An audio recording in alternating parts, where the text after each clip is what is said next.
everybody, welcome to the Dev Different podcast, and we're excited to have Skyler on here. I don't know, Skyler, why don't you just give us your story? Well, thanks for having me, Code Buddies. I don't know if you guys go by Code Buddies. Absolutely. But, yeah, it's a pleasure. I don't know. So I come from a very non-traditional background, I think, as far as software developers and software engineers go. But I think it was around, well, I had been before I got hired with Anchovy, I had been a high school counselor for about 9.5 years. And around like fall of 2022, I started to get the inkling that I wanted to try something different. And what happened was Devin and I have a mutual friend that works at a software company here in Lincoln. And he had told me a long time ago, if I ever wanted to make the jump to tech, that there could be a place for me potentially where he worked. And so I applied and got hired at that company in January of 2023. And unfortunately, that offer got rescinded. That was when there was a downturn in tech hiring, and that company ended up laying off a large portion of their workforce shortly after I lost my job offer. So I went from thinking, okay, I'm going to leave school counseling to, okay, I guess I'm gonna stay in school counseling now because I don't have another job lined up. And the world of education really revolves around this cycle of, you need to let us know if you're not coming back for the next school year by March, otherwise you're locked in. That's kind of how they operate. And so I remember it was like a few days after that, Devin came over and was telling me you should consider, becoming I'm trying to remember the words. It was like a street taught developer or something like that. Like School of Hard Knocks. School of Hard Knocks. Yes. Yeah. And so I was like, well, if Devin thinks I should try it, I'll look into it a little bit more. And I remember I spent the month of March like learning HTML and CSS, but also I'm very much I've got a master's degree in school counseling, so I'm pretty highly educated. And I was like, I need something like very rigid and structured.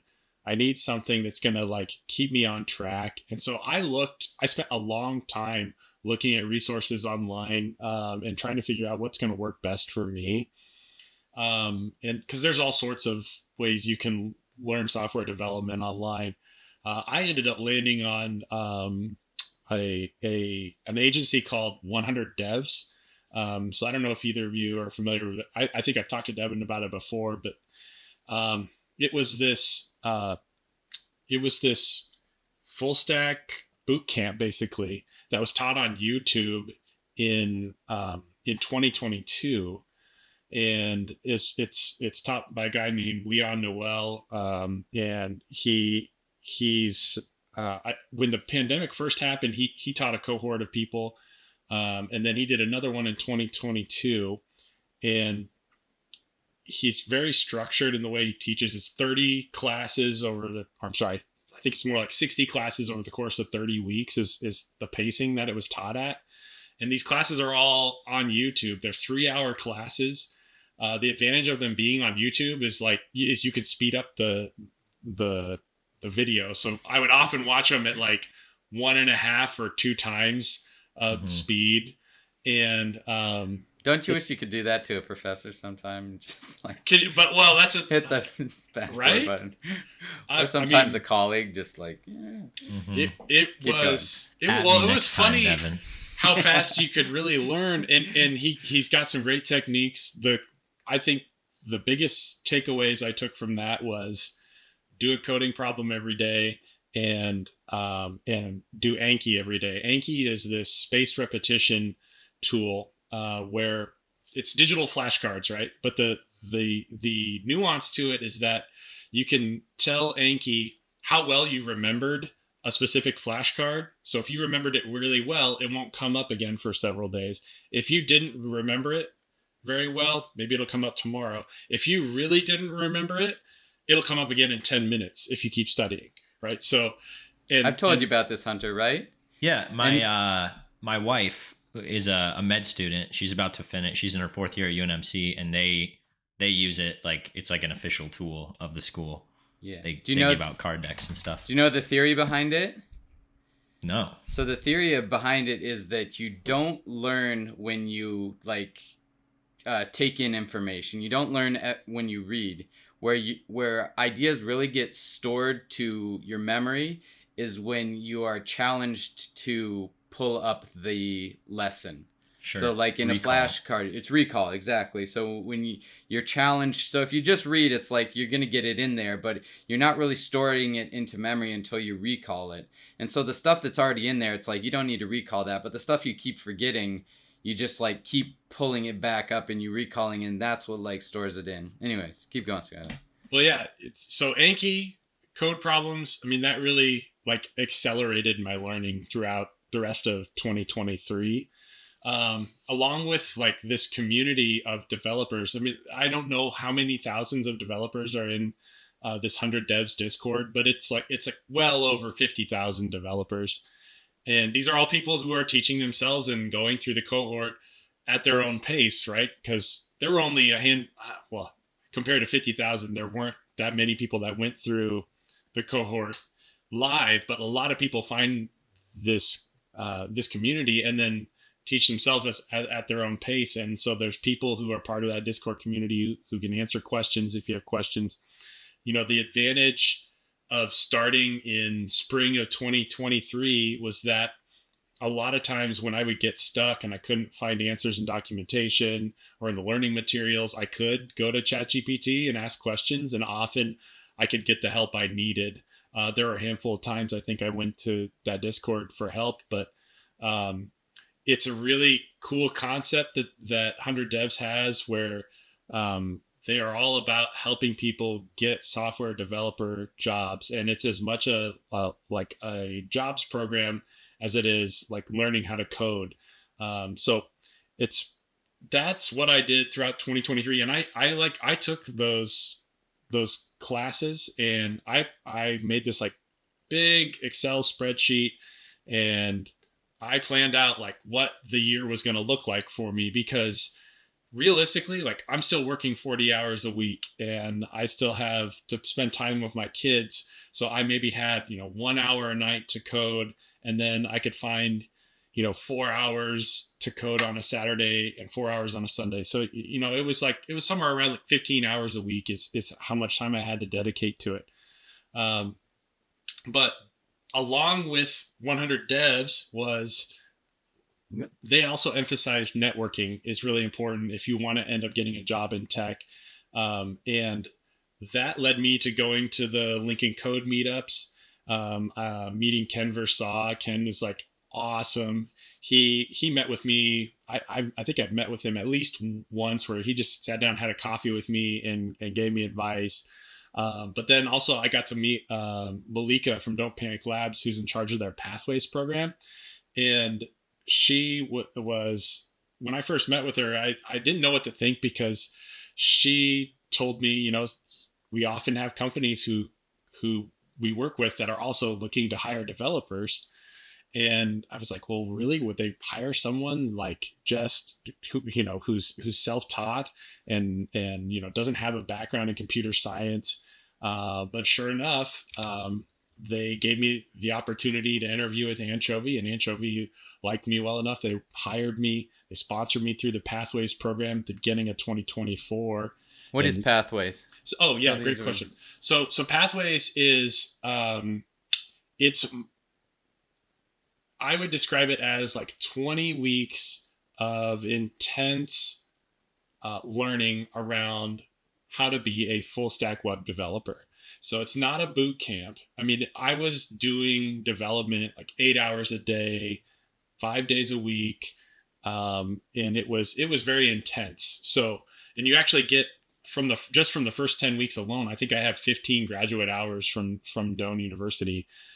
Just from what I learned, it's close to a minor in computer science or something like that. But then the second 10 weeks are all working on a real full stack project, and learning how to do iDesign and practicing solid principles, all those things. So, you were getting How are you affording to do this? If So- yeah. Great question. So Pathways participants are sponsored through the program. So my agreement was that I would make the salary I was making as a school counselor through the Pathways program, and then I would be, there'd be a reevaluation at the end, and then I would be bumped up to what an entry level software developer would make in Lincoln, Nebraska. So, just like I got my training paid for, and I got paid to do it. And you can see why when I first met Malika, I was like, can this be real? Like but it is, and I'm living proof of it, right? And I believe there's another participant going through the Pathways program at Don't Panic Labs right now in a similar situation. So this is something they're trying to help move along and encourage companies to do. And I mean, for it in my situation, I mean, it was like amazing, right? I often tell people, like, I feel like I hit the lottery because I was preparing to have to really go on the job hunt, right? Like I was thinking, okay, I'm going to have to like network my butt off, and I'm going to have to like find out who has openings, and I'm going to have to like get in there and talk to the developers that work at those places, and really like be okay with failure, because I know like unfortunately by that time, like the hiring of entry level developers really slowed down. So I mean, and you had to time it perfectly too, right? Because you can't just quit halfway through a semester, right? Yeah. So that was the other thing. And it's really it's just kind of a symptom of how education is set up, where that opportunity popped up in the middle of the school year. And so I had a choice to make. I had to say, like, okay, if I leave now, my school district is never going to want to hire me again. Like that opportunity is out the window. And I was really taking a risk. They like Anchovy took a gamble on hiring me, but I was also taking a gamble on like, hey, are they going to really back me? Is this for real? But it's really paid off. And so I'm just like super fortunate. I think I'm really lucky to have Devin as a friend. Think about like how, I don't know. I mean, there's so many pathways you can go in life. Had Devin not really no pun intended. No pun intended. Pathways. Had Devin not pushed me to really explore it, I don't know what I would have done. I would have probably found something else that wasn't as directly related to tech. But I've told him he has to wait 5 years before he thanks me. Wait until you're a developer 5 years, then you can decide whether or not. Let's see. Yeah. So, and I think I left out a big part in there too, which was I think it was around October of 2023. Through my networking, I got introduced to Chris McClure, and I know you guys know Chris really well. Yeah. And it was funny because when I told Devin I met this guy named Chris, he was like, "Oh, I know Chris." And Chris is fantastic. And I think he was really impressed with me when I showed him my learning plan, like this spreadsheet of like all the things I'm learning week by week. And so he hired me to do some part-time work on a project that he was working on. So that was the first time I got paid to be a software developer. I was like, are you kidding me? Like right now, this is not, some people would love to get a side gig that's lucrative, and I was like, I'm getting paid to do this while I'm a school counselor, and it's fun, it's engaging, I'm learning a ton, and Chris is just great. So, Chris is a large part of my growth too. Chris introduced me to C#. Everything I had been learning up until that point was JavaScript. And so that was a huge learning curve, with C# being so strongly typed. JavaScript is kind of wild when it comes to types. So that he introduced me to iDesign and how everything on the back end works in a C# app. So Chris is amazing too. And so there was the thing about tech I've noticed is like there are a lot of people that really want to help you if you ask for it. You just got to ask. So Chris is an OG code buddy. He's still on the payroll. Yeah, Chris, man, I love that dude. He's so awesome. Yeah. I'm sure he Good. appreciated the spreadsheet. He when we were at Penlink together, he made the coolest spreadsheet I've ever seen in my life. It wasn't I mean, you couldn't tell that it was a spreadsheet, but so we had very serious ping pong play at Penlink, and he kept all of the stats from every quarterly tournament, opponent v opponent, and he did like a full-blown RPI analysis, and then for each like matchup of the tournament, he would have like all the different projections, and then he had badges for like if you were like there was one for like always a bridesmaid if you had made it to the championship but never won it. And it was crazy, man. It was so cool. He's a state champion ping pong player. That dude he won the Cornhusker State Games. Yeah, he's so humble. He's never mentioned it. Yeah. So awesome. He must be saving that in his back pocket to hustle me someday. I bet that's what's going on. Very cool. So, okay. And this has always been a topic that has kind of intrigued me. So your learning process overall, 30 weeks of self-guided YouTube content, right? Did you do it in the prescribed 30 weeks? No, I spread it out longer. I just didn't have the time I needed to do it in 30 weeks. But yeah, I mean, give or take, it was close to that. It was probably more like 35 or 40 weeks. And I ended up not actually finishing it too. That was the other thing. Once I got into Pathways, I mean, it was like Malika called me at the end of November, and I had accepted my job offer before with Anchovy before the end of December. And then I started Pathways January 2nd. Okay. So like roughly and whatever, how from start to finish, like from the time that you decided like I'm going to try to do this thing and like you made your spreadsheet and whatever until you graduated Pathways and started writing code for Anchovy, like how long was that? It was March 2023 to May of 2024.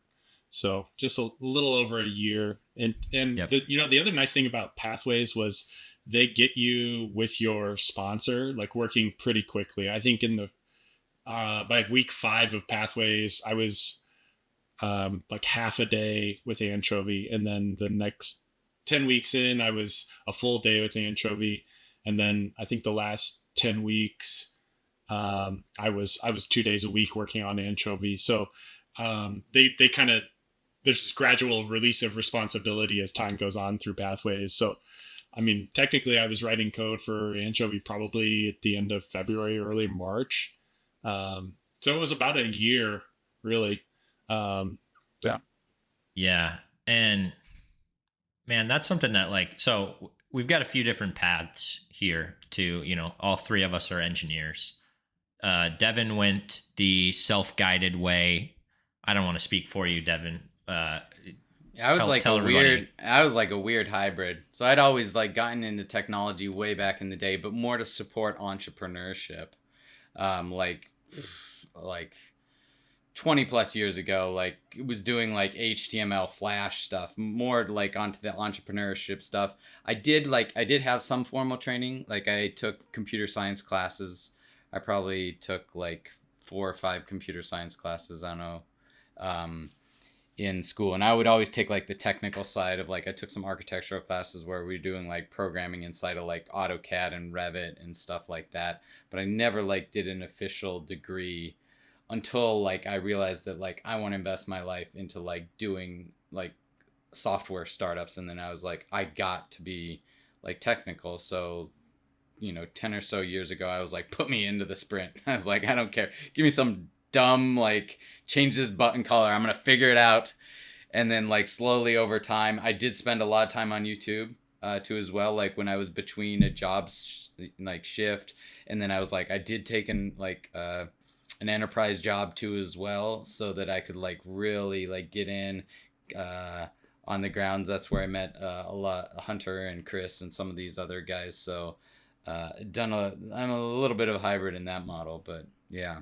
And then I went the more like kind of traditional route. I got a 4-year computer engineering degree, so there was like significantly more hardware involved than none, but also software. Um, but it's interesting because so I got hired at Penlink, which is again the company where Devin and I and Chris met, and after my sophomore year of college for the summer. And I always really appreciated about that company that they did like they hired interns and they just put you on a team, and you're basically just like a normal team member and you figure it out. And like that's kind of what I'm getting to is like there was a point like halfway through my sophomore year where I realized that like the amount of learning that I was doing, like applicable rubber meets the road learning uh, at work versus at school was like night and day difference. Like, and to be fair, like I wasn't in the software engineering program, and I get that, but you know, I like there was actually like some serious conversations about. I was like, do I just like quit school and take a job and start working full time? And luckily I had a very good boss at the time. Shout out to Aaron Bonebright, who he was like, I would love to have you. Like I would hire you, no doubt, 100%. Except I won't because you need to get a degree. And so I ended up, finishing school and getting the degree. And like it was good because like I didn't end up, I didn't work there forever, and I took another job after that. So I appreciated that. But that being said, looking at things from this side of the equation, right? Do I think that like if I'm thinking about hiring, say, to me, looking at a Skyler resume where it's like I went from 0 to 100 and I've spent like all of my expendable energy for the last year deep into learning how to develop. And then the second part of that, obviously, being like under an organization that has kind of, the correct technical foundation when it comes to, iDesign and architecture and things like that. A lot of kind of my understanding of iDesign and all those things indirectly came from DPL. So essentially the same curriculum that you took, because there's some kind of ties with Penlink there, which again is where I did the majority of my architectural learning. So yeah, it's just kind of interesting to see like very different paths leading to, maybe not necessarily the same spot, but we're all devs. We can all check out a piece of code and talk the same talk. So yeah, I don't know. I don't know what the answer is. It's hard for me to feel like the 4-year university is going to continue to be the predominant way to educate people on software engineering. And, especially even over the last 2 years, the rate of change of the industry is so great that it's like, how can a large organization like a University of Nebraska Lincoln, like no fault to them, but how can you keep up when like it's literally changing on a monthly basis almost? Like what is the state of the art in software engineering? You're an educator, Skyler. What do you think, and having gone through it,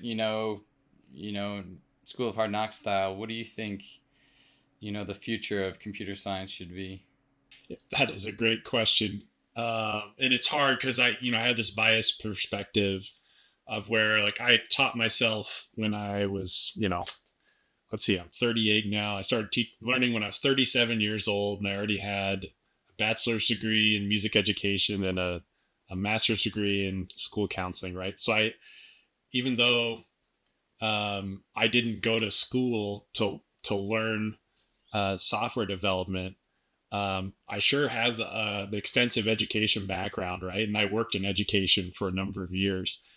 You're going to have a really hard time convincing young people to spend thousands of dollars to go to college if they know they can do an intense 20-week program and be hired as a software developer. If that becomes the norm, or that's an option for a lot of young people, I think that would be it's a hard argument to make. At the same time, I think employability, and some of the soft skills that you learn by going through college are, there's not a lot that mimics that in the real world. Maybe military service, um, but having a college degree shows you like, hey, I can accomplish something over a long period of time. It shows employers like probably have some basic communication skills, and how to meet deadlines, all those things that you just have to be able to do as a successful employee of a company. So I don't know. I'm unsure of what the future of that looks like, but I think you also have this. I don't know that there's a lot to it right now, but there's a lot of people that say, AI is going to take everyone's jobs. And like that certainly hasn't been my experience. Now that I have an understanding of how to build software, I can confidently say like ChatGPT is not going to take my job anytime soon. It certainly helps me sometimes when I get stuck, and it can certainly just make stuff up that's not true or real. So um, you need somebody who knows the code behind and knows how to interpret what's going on and read documentation and all those things. Um, so anyways, yeah, I took a little tangent there, but Yeah, no, and it's another thing that I wanted to touch on too, in terms of like the learning process of becoming a software engineer, because Devin and I did that at a time thousands of years ago when dinosaurs roamed the earth and ChatGPT wasn't a thing, right? And there was a ton of times, that like there was, we had a web grader at UNL where we were, learning to write some like say like Java or C code or something, and they would post a problem, and you had to format your like answer script in a specific way. It had to have like a specific naming scheme and the right method signatures, and then you'd upload it to this like janky like plain text HTML web grader, and it would run your script against a whole bunch of like test cases, and then it would spit out, you failed 60% of the test cases. These are the ones, these are the expected outputs or whatever. And I remember a few times, as is normal in college and whatnot, like means you're learning, just like tearing my hair out. And like there's an element, or there was an element of, if you're stuck and you're alone, like it was possible to get like really, really stuck, to a point where it's like almost immovably stuck. And now, not to say that doesn't happen, but like everybody has a built-in free, really smart thing that might not, it's not going to get it perfect. It's not going to write your code for you. But if you spend a little bit of time and put some effort into thinking about what am I really experiencing here in terms of the problem, like if you can't get ChatGPT to return something that helps you move the ball forward, like you're probably not trying hard enough. So I don't know. And like, I actually distinctly remember, I always say that like I didn't code before I went to college, and that's like true 99%, but I did take, like my senior year, summer, probably after my senior year, when I was like, I was like, I'm going to go to school to do computers. I had done IT and I liked engineering and everything like that. I took a Udemy course on like Python, and I remember one time like standing up and walking away because I was like, I'm going to frisbee my laptop into a wall. Like if I don't, and it was something that like today would be like literally trivial. It was some problem where it was like printing out, what's the number of days in each month with a calendar object or something. But yeah, it's like you get stuck again. Back then you get stuck, and if there's nobody there to help you, like it was very easy. And now there is that kind of like built-in go-to, which is good, but right. Yeah. As an educator, I'm sure, Skyler, that you have perspective on when do resources augment the learning process versus when do they actually hinder it because it becomes a crutch. Yeah. So here's what I would say. is if anyone's considering going the route of self-taught, um, there needs to be a large portion of the coding that you do at the beginning of learning that needs to be without Copilot, without ChatGPT, because if you don't, if you rely on the AI tools, it's just so easy to let it do it for you, right? And I'm so glad I put those hours in on those coding problems and did not have access to Copilot at that time, because I think it would have been a lot harder to understand. Certainly the word is lost on me right now. The Not the functional programming, but um, the it's a difference between using a for loop and using a map or a for each, right? Like it's not functional programming. Like It's declarative. yeah, or I don't know. It doesn't matter.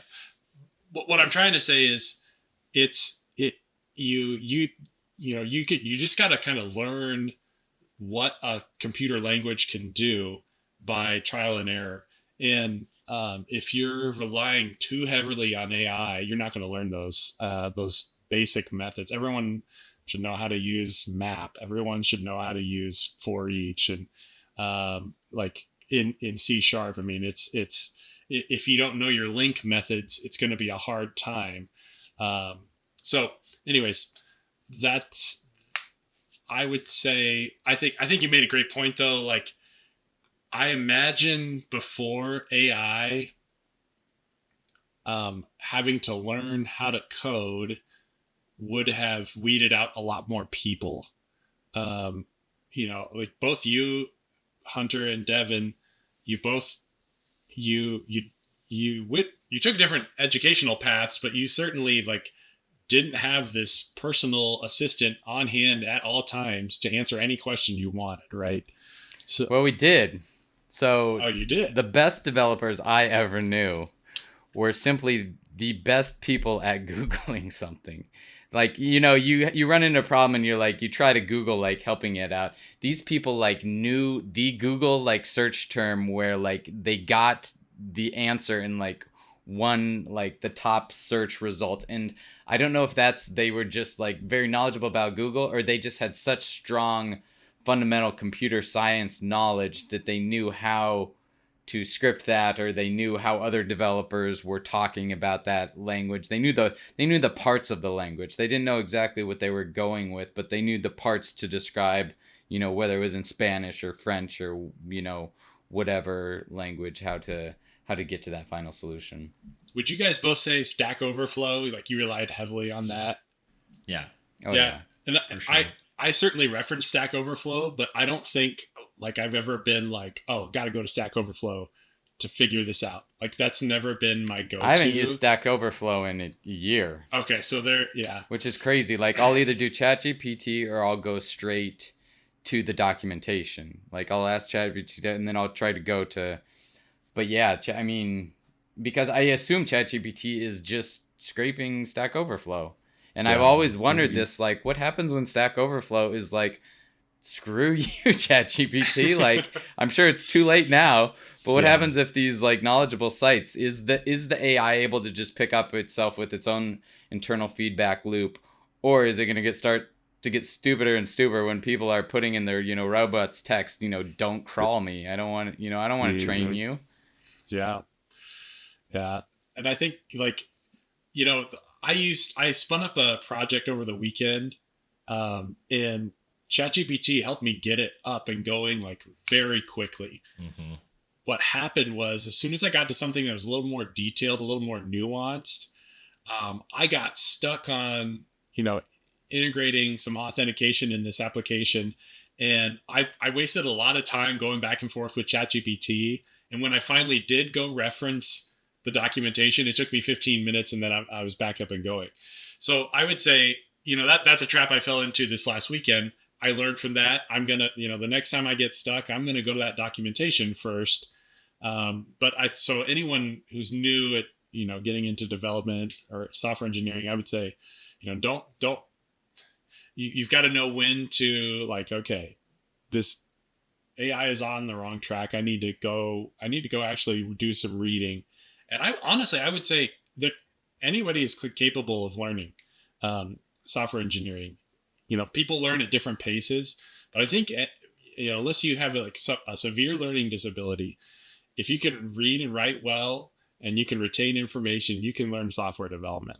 One thing I wanted to touch on that you mentioned earlier, and both of my parents are educators as well. My dad was a middle school principal for 25 years, and then a couple years ago he took a step back. He wanted to go back in the classroom, and so he's a middle school science teacher now. It's a saint. Mom, yeah, Yeah. he's a great guy. Crazy, but great guy. And my mom's an English teacher. Everything from grad level, college writing down to she's now junior high. The original code mama. Yes. Yeah, we talked about that. The first time she saw these shirts, I think the first time she met Devin, she like came over and like just put her finger over the alone. So it was just never code instead of never code alone. That's funny. But anyway, so like, well, I grew up in an education family, and I talked to my parents, a lot, and just, how do we better educate our kids? And like one of the things, and going back to that time that I was kind of like in school and working at the same time, and like I felt like the learning was so much more prevalent at work. And that's what made me think of it is like during Pathways, you're working with Anchovy. I think the thing that like gets glossed over a lot when it comes to education and the efficacy of education is, our brains are very complex machines, and they work very hard not to store any information that we don't need, right? We're constantly taking in information and we're constantly filtering it because we only have so much bandwidth. We only have so much storage. We got to decide what are the important things to actually store so that we can recall them later, like we talked about earlier. And I think the thing that education misses in a lot of cases is convincing the people that are being educated, their brains, convincing them of the importance of what they're about to learn. And I think that, doing a 4-year education ahead of getting a job, it's hard to manufacture that kind of relevance in yourself. Certainly much harder than being in a job. Somebody sits you down and they say you need to write a manager method in our iDesign stack that interacts with the user engine and the database accessor. Well, guess what? If I'm going out and reading iDesign documents now and I'm reading about managers and engines and accessors, I'm like locked in because I've got to use that right now. Like it's important versus, hey, I promise you guys will use this. Like math's important. And it's like, it's not even the kid's fault, for not because you're like, okay, I believe you. And I think ChatGPT too, like you mentioned, anyone is capable now. And I think that's one of the big reasons is because ChatGPT can teach you in those like immediately relevant situations as well. Like you always have that thing to go to learn from about the thing that you need to solve right now. And, I remember a lot of it a lot more that way. Yeah. And you triggered something in me that I hadn't thought about for a while because I haven't been a counselor for a while, but I remember thinking when the 3.5 first came out, it was like it not when it first came out, but when it got really popular, like all of a sudden you someday are going to be able to have an AI counselor who is always going to remember everything you've ever told it and is always going to use or know the best counseling methods to help you get to a better place, right? Like how is that going to change the world of counseling? How is that going to affect teaching and learning? No, it was like really mind blowing to me to think like, wow, like you'll read in forums online, like people say like ChatGPT is the best therapist I've ever had. Like that is just mind blowing because there's so much emphasis on rapport building in counseling. You know, before you ever start counseling with someone, you need to have some kind of rapport, or why would they trust you, right? Well, because humans are fallible and they like are suspicious, but like when it comes to a machine, like you have no reason to think, at least not yet, that the AI is going to be doing any harm to you, right? So people just open up to it. It's I don't know, it's fascinating. Yes. So How do I drop fifth period French? yeah, well, yeah, I had a Yeah. lot of conversations similar to that as a counselor. I don't miss that. The schedule Yeah, I don't miss changing. fifth period French either. Well, and Yeah. that's the thing too. And we talked about this last week in reference to development. But so my personal belief is like, so, okay, we were talking about development, but we'll do counseling now. Say you're going to say, Skyler, your mission in life is to use the power of AI. Say you're going to start a company, and your goal is to use the power of AI to do the greatest volume of high quality counseling that you possibly can over the next 30 years, right? It's my personal belief that these, like, basically utilizing AI over the next, years to kind of start to augment these like truly high level occupations.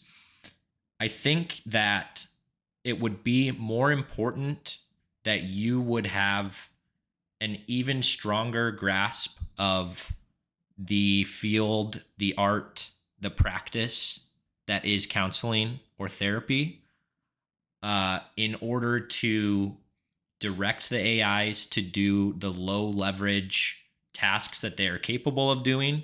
So like if it's school counseling, for example, and you went right to it and you said it immediately, I don't miss those conversations where it's how can I drop fifth period French.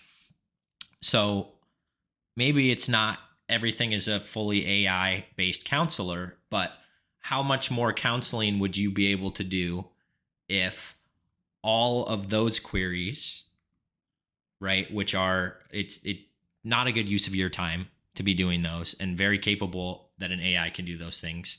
Okay, you go do that.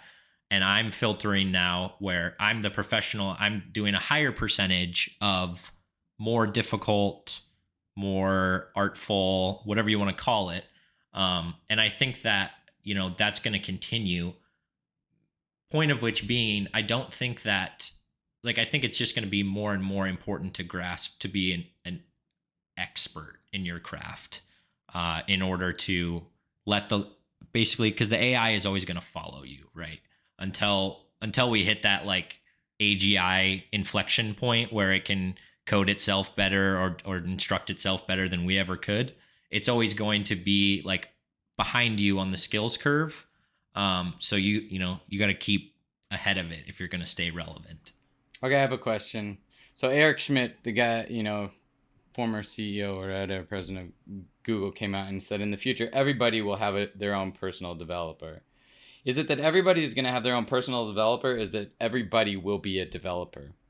Like, is development and code a necessary evil, or is it just like a thing like English or math that just has been so complex to date, and we haven't had the tools or resources to make it so that everybody can, write it or verbally speak it to their Alexa, reprogram Alexa mid-sentence, or whatever they're trying to do?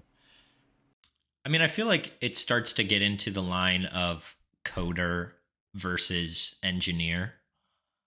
And I guess the way that I think of it, and again, I'm an iDesign guy, so Javal and his principles are pretty deeply entrenched. But like, he talks about when you're architecting a system, there's a period where you're creating the architecture, it's all diagrams, it's all text use cases, it's all basically no code, right? And it's all code agnostic or language agnostic, but you are building out the fundamental building blocks of what that software system is going to be in terms of the services, the interactions, the contracts, what's the synchronicity? Are you using event driven architecture? Things like that. And I think that is engineering in a way that is not likely to go away soon. It's that piece of, after you have that specification, you can print it out, and this is like the complete design, architectural design of the software system that I want to build. And currently you hand that off to a developer or a coder, and they go and implement that. I mean, I can definitely see a world in which that part 2 is just, not a human activity, because it's kind of inherently not that human already, right? Like writing machine readable code, we're trying to fit our own kind of ways that we work into a language that these electrical machines can read. So, it would kind of make sense to me that like eventually it's just going to be machine to machine in terms of actually writing source code. But I don't know. I tend to, I guess the optimist in me tends to hope or think that like we're still going to be in a world where the best idea wins. And like that process of seeing a problem in the world and thinking about what are the laws of physics or what are the possibilities, and how could I most creatively, most efficiently, most elegantly solve this problem, going from problem to solution, architecture, or whatever the actual state of it is at that time. That I think is the true essence of like being a software craftsman. And I think it will continue to be important. But yeah, for simple stuff, like I'm gonna make another landing page. Okay, Skyler, last question. This podcast is Dev Different. What would you have done differently in your coding, startup career? I would have started earlier. I'm 38 now. It would have been nice if I'd have started a little earlier, but life's a journey, and everyone finds their way, right? So, while I wish I would have started doing this a long time ago, the fact that I'm doing it now is so like invigorating and challenging. I have to tell myself to get off my computer at the end of the day because I enjoy doing it so much. And I want to do it on the weekends. And I don't know. I think I would have started earlier, but other than that, I don't know that I would have done anything much differently. You liked your process. Yeah. Cool. Pain, it's a lot of pain. If you go this route, be ready for pain. That's how you learn, is you make a ton of mistakes. So just get good at making mistakes. Be consistent. I was pretty disciplined and consistent. I might have had a few weeks where whatever, life happened, or I was like, gosh, I just don't want to get on my computer today. But try to not have very many of those. Try to be really habit driven. I think, okay. One thing I might have done a little bit different is I might have done a few less code problems and a few more building of projects, right? Mm-hmm. I feel like I can code really well. I don't feel as confident in being able to spin up a new project as I wish I could be. So that's why I did what I did this last weekend. Was I spun up an app using Angular and with a Node.js backend and a document server through MongoDB. So like that was really fun. And it's like, okay, now I'm applying what I've learned. I think I could have spent a little less time on the coding problems and a little more time building. But at the same time, I was thinking to myself, wow, I'm going to like end up in front of a computer in front of people who are looking to hire people. I better be able to code, right? Like they're going to give me a coding problem. I better be able to talk it out in pseudocode, ask what the requirements are, and then solve the problem and really impress. That's what I was thinking I was going to need. Ultimately, that's not what happened. But yeah, I think I'd build more, is what I'd say. Isn't it an incredible spot to get to in a career where you're like, I don't want to put it away at the end of the day? Yeah. Like, because that's where I am too. And like, I mean, don't found a startup if you want it to be limited to those, because then I just don't put it away ever. But man, is it a gift? Like when you can get up every day and do a job that you just legitimately like. It's like 40 hours, 90 hours, it doesn't matter, you know, when you're doing something like that. So yeah, for sure. well, Thanks awesome. for having me on, guys. This has been fun. Yeah. Hunter, any we'll last thoughts? Any wrap ups? No, we'll have to have you back. Yeah. So I feel like we could keep going. So awesome.